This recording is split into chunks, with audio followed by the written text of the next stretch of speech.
अरे मेरा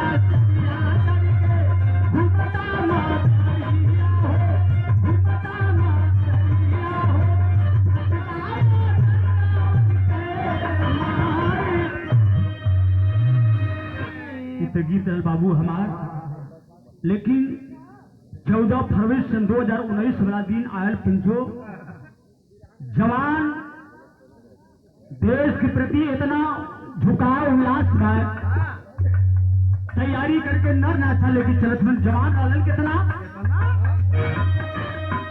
2000 लगभग जा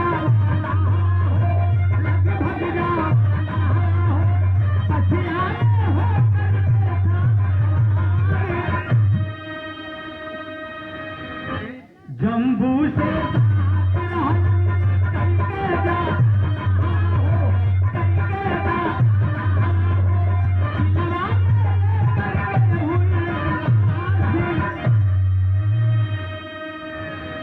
तब तक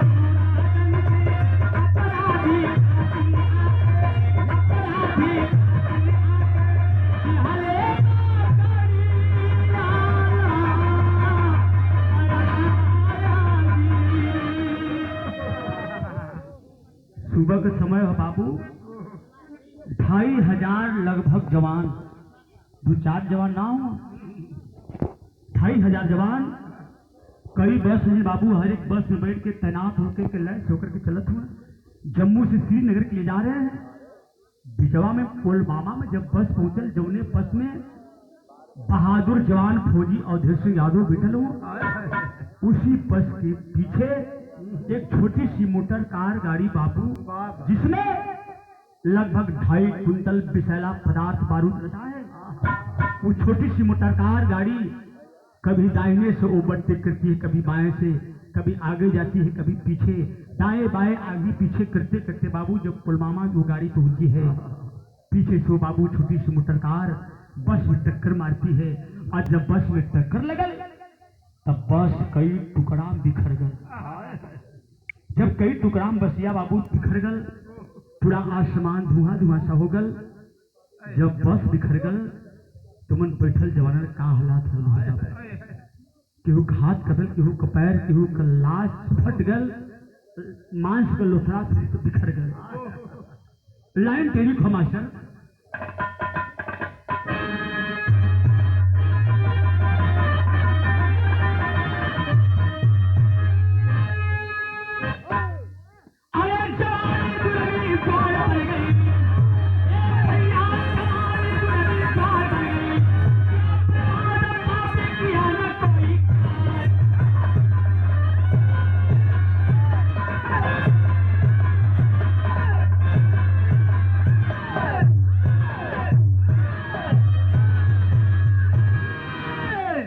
बर्बाद बाबी किया न कोई ख्याल, जवानी चुलवी चुहार बन गई।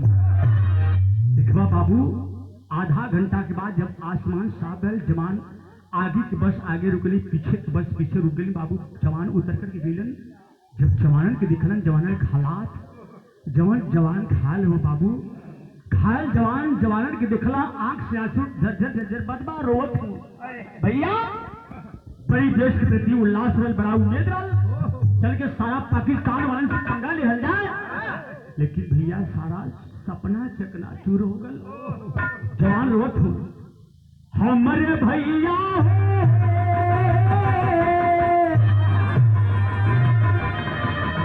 हमारे भैया हो,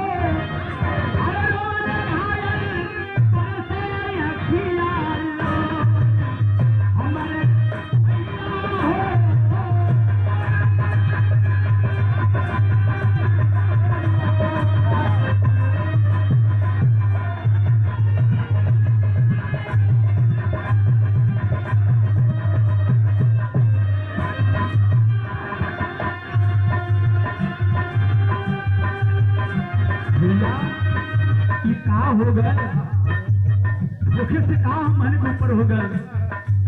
साथे साथे